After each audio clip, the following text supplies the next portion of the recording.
Sanjeevani clinic doctor Ramakrishna Rachakonda, professor of pulmonary medicine, NRI medical college, Chinnakakani, Guntur జిల్లా.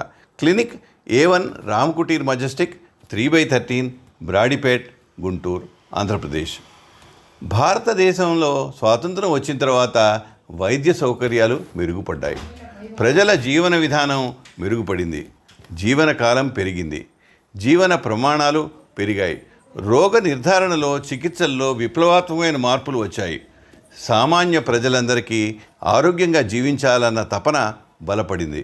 వైద్యంలో ఎన్ని ఉన్నత ప్రమాణాలు ఉన్నా వ్యాధి నివారణ ఈ రోజుకి ప్రధానమైంది. ఇప్పుడు భారతదేశంలో ప్రపంచం గర్వించేటట్టుగా ప్రపంచంలోని అంతర్జాతీయ ప్రమాణాలకి ధీటుగా దేశంలో వైద్యం జరుగుతుంది. సామాన్య ప్రజలకి ఆరోగ్య సమస్యలు, వైద్య విధానం, నివారణ చర్యల గురించి వివరించడమే ఈ సంజీవని క్లినిక్ ప్రక్రియ ప్రధాన లక్ష్యం. గత 40 సంవత్సరాలుగా వైద్య వృత్తిలో ఉన్న అనుభవంతో నాకు తెలిసిన విషయాలు శ్రోతలతో పంచుకుంటున్నాను. డయాబెటిస్ మెల్లైటస్ 3. డయాబెటిస్ మెల్లైటస్ వలన వచ్చే సమస్యలేంటి? సేకరణ డాక్టర్ రామకృష్ణ రాచకొండ, గుంటూరు. డయాబెటిస్ అనే వ్యాధి ఒక మెటబాలిక్ డిజార్డర్. అంటే శరీరంలోని సుమారు అన్ని అవయవాలు డయాబెటిస్ వ్యాధి వలన ప్రభావితం అవుతాయి. డయాబెటిస్ వలన వచ్చే కాంప్లికేషన్స్ కొంత ఆందోళన కలిగించినా ఆహార పథ్యంతో మందులు సక్రమంగా వాడితే 195 మంది నార్మల్గా జీవించవచ్చు. రక్తంలో గ్లూకోజ్ లెవెల్స్ పెరగడం వల్ల ఈ కాంప్లికేషన్స్ వస్తాయి. ఈ కాంప్లికేషన్ని ఒకటి ఎక్యూట్, 2 క్రానిక్గా విభజించవచ్చు. ఎక్యూట్ కాంప్లికేషన్స్ వేగంగా డెవలప్ అవుతాయి. క్రానిక్ కాంప్లికేషన్స్ క్రమేణా వస్తాయి. ఎక్యూట్ కాంప్లికేషన్స్లో 1 diabetic ketoacidosis, 2 non ketotic hyperglycemic state, 3 lactic acidosis, 4 hypoglycemia వంటి సమస్యలు ఉంటాయి. క్రానిక్ కాంప్లికేషన్స్ దీర్ఘకాలంలో డెవలప్ అవుతాయి. వీనిని 2 విధాలుగా విభజించవచ్చు. 1 మ్యాక్రోవాస్కులార్ అంటే పెద్ద రక్తనాళాలు, 2 మైక్రోవాస్కులార్ అంటే సూక్ష్మ రక్తనాళాలు వ్యాధులు.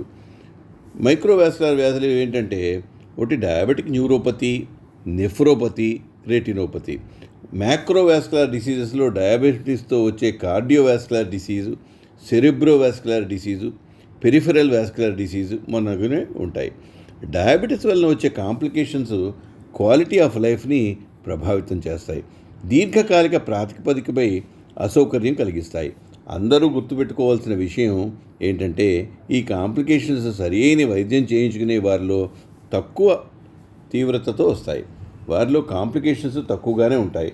సమస్యల తీవ్రత, వయస్సు, డయాబెటిస్ ప్రారంభమైన సమయం, జన్యుపరమైన కారణాలు, లింగం మరియు రక్తంలో షుగర్ లెవెల్స్ మీద ఆధారపడతాయి. తక్కిన ఆరోగ్య సమస్యలైన స్మోకింగ్, స్థూలకాయం, రక్తపోటు, కొలెస్ట్రాల్ ఎక్కువ అవడం, వ్యాయామం లేకపోవడం, కాయకష్టం లేని సెడెంటరీ లైఫ్ స్టైల్ సమస్యల్ని జటిలం చేస్తాయి. మధుమేహ వ్యాధి సమస్యలు ఉన్నవారికి కోవిడ్ వ్యాధి తీవ్రంగా వచ్చింది. డయాబెటిక్ కీటోఎసిడోసిస్ అనేది ఈ సమస్య ప్రాణాపాయం కలిగించే అక్యూట్ ఎమర్జెన్సీగా చెప్పాలి.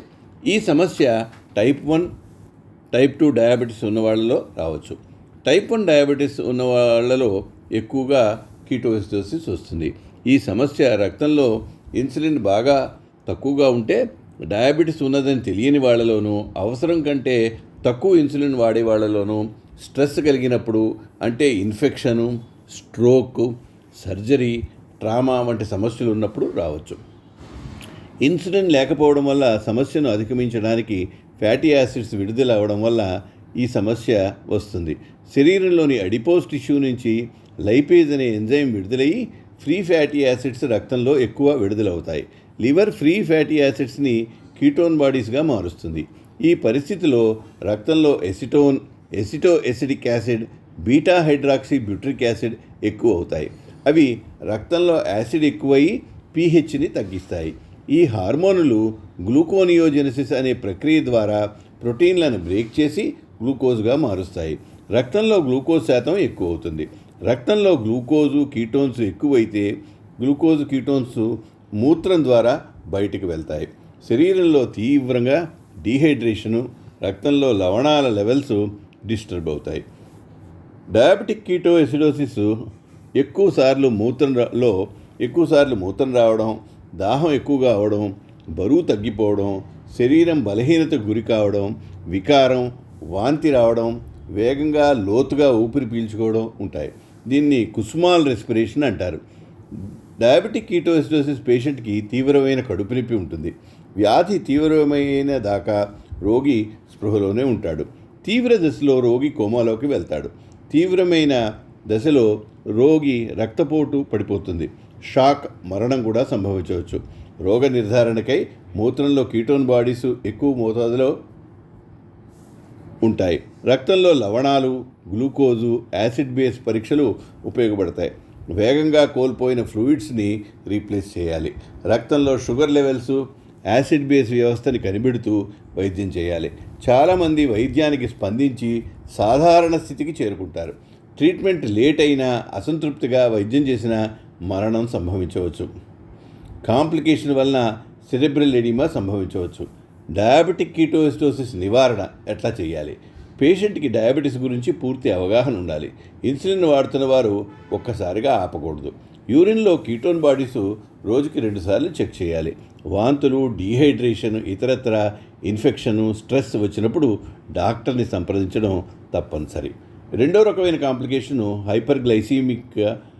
Hyper ఆస్మోలార్ non కీటోటిక్ coma. ఇందులో బ్లడ్ షుగర్స్ బాగా పెరుగుతాయి, కీటోసిస్ రాదు. ఈ రకమైన సమస్య టైప్ 2 డయాబెటీస్లో వస్తుంది. ఈ సమస్యలో డయాబెటిక్ కీటోఎసిడోసిస్ కంటే ఎక్కువ మరణాలు సంభవించవచ్చు. ఈ కండిషన్ కూడా ఇన్సులిన్ తక్కువైతే, ఇన్సులిన్ పనిచేయకపోతే సంభవిస్తుంది. రక్తంలో షుగర్ లెవెల్స్ 600 mg/% కంటే ఎక్కువ ఉండవచ్చు. రక్తంలో గ్లూకోజు అధికంగా ఉండడం వలన, ఆస్మాటిక్ ప్రక్రియ వలన శరీర కణాల్లో నుండి నీరు రక్తంలోకి ప్రవేశిస్తుంది. యూరిన్ ద్వారా గ్లూకోజు, నీరు విసర్జించబడతాయి. గ్లూకోజు, నీటితో పాటు సోడియం, పొటాషియం వంటి లవణాలు కూడా విసర్జించబడతాయి. తీవ్రమైన డీహైడ్రేషన్ కలుగుతుంది. బయటికి పోయిన ఫ్లూయిడ్స్ రీప్లేస్ చేయకపోతే ప్రాణాపాయం కలుగుతుంది. తీవ్రమైన లవణాల లోపం రావచ్చు. లవణాలు రక్తంలో కరెక్ట్ చేయాలి. సరి అయిన వైద్యం చేయకపోతే అలసట, బలహీనత, కోమాలోకి దింపవచ్చు. ఈ రకమైన సమస్య టైప్ 2 డయాబెటీస్లో ఎక్కువగా వస్తుంది. హైపర్ ఆస్మోలార్ కండిషన్లో కీటోన్ బాడీస్ పెరగవు. శరీరంలోని కొద్దిపాటి ఇన్సులిన్ కీటోన్ బాడీస్ అధికంగా తయారు కాకుండా చూస్తుంది. రక్తంలో గ్లూకోజ్ ఎక్కువగా ఉండడం వల్ల డీహైడ్రేషన్, లవణాల లోపం ఉంటుంది. హైపర్ ఆస్మోలార్ స్థితి ఒక మెడికల్ ఎమర్జెన్సీ.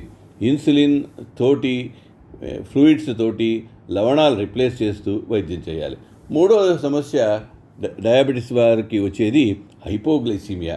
డయాబెటీస్ రోగులు ఆహారం సరిగా తినకుండా, మందులు వేసుకుంటే, అవసరానికంటే ఎక్కువ ఇన్సులిన్ తీసుకుంటే, అధిక మోతాదులో శారీరక శ్రమ చేస్తే, దీర్ఘంగా పనిచేసే ఓరల్ హైపోగ్లైసిమిక్ డ్రగ్స్ వలన రక్తంలో గ్లూకోజు బాగా పడిపోతుంది. ఇది ఒక మెడికల్ ఎమర్జెన్సీ. ఈ దశలో రోగికి చెమటలు పోయడం, తీవ్ర బలహీనత, అయోమయ పరిస్థితి కలుగుతుంది. గుండె దడ ఎక్కువ అవుతుంది. స్పృహ కోల్పోవచ్చు. ఫిట్స్, కోమా సంభవించవచ్చు. ఇన్సులిన్ యాక్షన్ వల్ల రక్తంలో గ్లూకోజ్ తగ్గితే గ్లూకగాన్, అడ్రినలిన్ ఎక్కువ రిలీజ్ అయి గ్లూకోజ్ లెవెల్స్ పెంచుతాయి. ఈ కౌంటర్ రెగ్యులేటరీ హార్మోన్లు సరిగా పనిచేయకపోతే హైపోగ్లైసీమియా వస్తుంది. హైపోగ్లైసీమియా తీవ్రతని బట్టి నోటుతో కానీ, గ్లూకోజ్ ఇంట్రావీనస్గా కానీ ఇవ్వడం వలన ట్రీట్ చేయొచ్చు. అవసరమైతే గ్లూకగాన్ ఇంజెక్షన్ ఇస్తారు. డయాబెటిక్ కోమా అంటే డయాబెటిక్ పేషెంట్ స్పృహ తప్పి కోమాలోకి వెళ్ళడం. ఈ పరిస్థితి డయాబెటిక్ కీటోఎసిడోసిస్ వల్ల కానీ, నాన్ కీటోటిక్ హైపర్ ఆస్మోలార్ హైపర్గ్లైసీమియా వల్ల కానీ, రక్తంలో గ్లూకోజ్ తగ్గి హైపోగ్లైసీమియా వల్ల కానీ రావచ్చు. రోగి దశను అంచనా వేసి, రక్త పరీక్ష జరిపి, రోగ నిర్ధారణ చేసి వైద్యం చేయాలి. డయాబెటీస్ వలన దీర్ఘకాలిక లేక క్రానిక్ కాంప్లికేషన్స్ ఎట్లా ఉంటాయి? Micro angiopathy. డయాబెటీస్లో సూక్ష్మ సిరలు లేదా స్మాల్ ఆర్టరీస్ లేక ఆర్టీరియోల్స్ డ్యామేజ్ అవడం వల్ల మైక్రో యాంజియోపతి వస్తుంది. Diabetic retinopathy. డయాబెటీస్లో కంటిలో రెటీనా పొరలోని చిన్న రక్తనాళాల డ్యామేజ్ వలన రెటీనాలో స్రావం వచ్చి కంటి చూపు తగ్గించి వేస్తుంది. కొత్త రక్తనాళాలు ఏర్పడి రెటీనా పొరకి రక్త సరఫరా తగ్గుతుంది. రెటినోపతి అంధత్వానికి కారణమవుతుంది. Diabetic nephropathy. డయాబెటీస్ వలన కిడ్నీస్ డ్యామేజ్ అయ్యి యూరిన్లో అధిక మోతాదులో ప్రోటీన్ బయటికి పోయి కిడ్నీ ఫెయిల్యూర్కి దారితీస్తుంది. రక్తంలో యూరియా, క్రియేటినిన్ పెరిగి డయాలసిస్కి దారితీయవచ్చు. ఎండ్ స్టేజ్ కిడ్నీ డిసీజ్కి డయాబెటీస్ సాధారణ కారణం. Diabetic neuropathy. ఇందులో డయాబెటీస్ వలన నరాలకు రక్త సరఫరా చేసే చిన్న రక్తనాళాల డ్యామేజ్ జరిగి తిమ్మిరులు, మోనోన్యూరోపతి, పాలిన్యూరోపతి రావచ్చును. స్పర్శగ్రహణ తగ్గి కాలిలో పుండ్లు ఏర్పడవచ్చు. ఆటోనామిక్ న్యూరోపతి వలన కళ్ళు తిరిగి పడిపోవడం, నిలబడినప్పుడు రక్తపోటు తగ్గిపోవడం సంభవించవచ్చు. కండరాల బలహీనత నపుంసకత్వానికి దారితీయవచ్చు. ఈ పరిస్థితిలో ఇన్సులిన్తో ట్రీట్మెంటు మిథైల్ కోబాలమిన్, గాబాపెంటిన్, ప్రిగబాలిన్, బెన్ఫోథైమిన్ వంటి మందులు ఉపయోగపడతాయి. డయాబెటిక్ ఎన్కెఫలోపతిలో మెదడు పనితనం దెబ్బతింటుంది. మతిమరుపు, అయోమయ స్థితి రావచ్చును. మెదడుకి రక్త సరఫరాలో మార్పుల వలన పై సమస్యలు వస్తాయి. డయాబెటిక్ కార్డియోమయోపతి వ్యాధిలో డయాబెటీస్ వలన గుండె కండరం బలహీనపడి గుండె అసంపూర్ణంగా వ్యాకోచించి డయాస్టాలిక్ డిస్ఫంక్షన్ కలిగిస్తుంది. తర్వాత ఈ పరిస్థితి హార్ట్ ఫెయిల్యూర్కి దారితీస్తుంది. డయాబెటీస్ వలన మధ్య వయసు మగవారిలో అంగస్తంభన లోపాలు, నపుంసకత్వం రావచ్చును. డయాబెటీస్ లేని వారి కంటే ఈ సమస్యలు 10 సంవత్సరాల ముందే వస్తాయి. డయాబెటీస్ ఉన్నవారిలో పళ్ళ చుట్టూ చిగుళ్ల వ్యాధులు అధికంగా ఉంటాయి. Macrovascular disease. డయాబెటీస్ వలన పెద్ద ధమనులో అథెరోస్క్లెరోసిస్ వలన రక్తనాళాలు ఇరుకై రక్త సరఫరా దోషాల వలన coronary heart disease, cerebrovascular disease, renal artery disease, కాలి రక్తనాళాల వ్యాధులు వస్తాయి. డయాబెటీస్ వలన స్త్రీల్లో వంధ్యత్వం, మెన్స్ట్రువల్ వ్యాధులు, పాలీసిస్టిక్ ఓవేరియన్ డిసీజ్ వస్తాయి. టైప్ 2 డయాబెటీస్ రోగులకు క్లోమగ్రంథి, లివరు, పెద్దపేగులు, గర్భసంచి, యూరినరీ బ్లాడర్, రొమ్ము, పురీషనాళ క్యాన్సర్లు వచ్చే అవకాశం ఉంది. రోగనిరోధక శక్తి. డయాబెటీస్ వలన రోగనిరోధక శక్తి తగ్గుతుంది. ఇమ్యూనిటీ సెల్స్ పనితనం తగ్గుతుంది. డయాబెటీస్ వలన ఊపిరితిత్తులు, యూరినరీ ట్రాక్ట్ ఇన్ఫెక్షన్ వస్తాయి. శరీరంలో రక్తంలో గ్లూకోజ్ ఎక్కువగా ఉంటే మానని పుండ్లు ఏర్పడతాయి. ఊపిరితిత్తుల టీబీ ఇన్ఫెక్షన్ డయాబెటిక్స్లో సాధారణంగా వస్తుంది. ఊపిరితిత్తులో క్రానిక్ ఇన్ఫ్లమేషన్, మైక్రో రక్తనాళాల్లో మార్పుల వలన ఊపిరితిత్తులు గట్టిపడి రెస్ట్రిక్టివ్ లంగ్ డిసీజ్ వస్తుంది. డయాబెటీస్కి తరచుగా ఒకే చోట ఇన్సులిన్ ఇంజెక్షన్ ఇస్తే లైపో హైపర్ట్రోఫీ అనే ఇంజెక్షన్ వచ్చిన చోట కొవ్వు కణాలు పెరిగి గడ్డలుగా ఏర్పడతాయి. డయాబెటీస్ ఉన్నవారికి మానసిక కృంగుబాటు వస్తుంది. Diabetes, kidney disease, neuropathy, retinopathy, type 2 diabetes చిన్న వయసులో వచ్చిన వారిలో ఎక్కువగా వస్తుంది. రక్తంలో గ్లూకోజ్ కంట్రోల్ సరిగా ఉంటే దీర్ఘకాలిక సమస్యలు ఎక్కువ ఉండవు. క్లోమ గ్రంథిలో బీటా కణాలను డ్యామేజ్ చేసి auto immune process retinopathy, neuropathy, nephropathy కలిగిస్తాయి. డయాబెటిక్ కాంప్లికేషన్స్ వృద్ధి చెందడానికి కానీ రావడానికి కానీ జన్యుపరమైన కారణాలు కూడా ఉంటాయి. డయాబెటిక్ సమస్యలు ఉన్న వారిలో thiamine, phallic acid, vitamin B12 తక్కువగా ఉంటాయి. విటమిన్ E, బీటా కెరోటిన్ వంటి యాంటీ ఆక్సిడెంట్స్ డయాబెటీస్ వలన వచ్చే కాంప్లికేషన్ నుండి రక్షిస్తాయి. డయాబెటీస్ ఉన్న రోగులకు రక్తపోటు నియంత్రణలో ఉండాలి. కిడ్నీ, హార్ట్, న్యూరోపతి, నెఫ్రోపతి వ్యాధులకు తరచుగా పరీక్షలు చేయాలి. చాలామంది డయాబెటిక్ రోగుల్లో విటమిన్ D తక్కువగా ఉంటుంది. విటమిన్ D యాంటీ ఆక్సిడెంట్స్ దీర్ఘకాలిక సమస్యల నుండి కొంతవరకు ఉపశమనం కలిగించవచ్చు.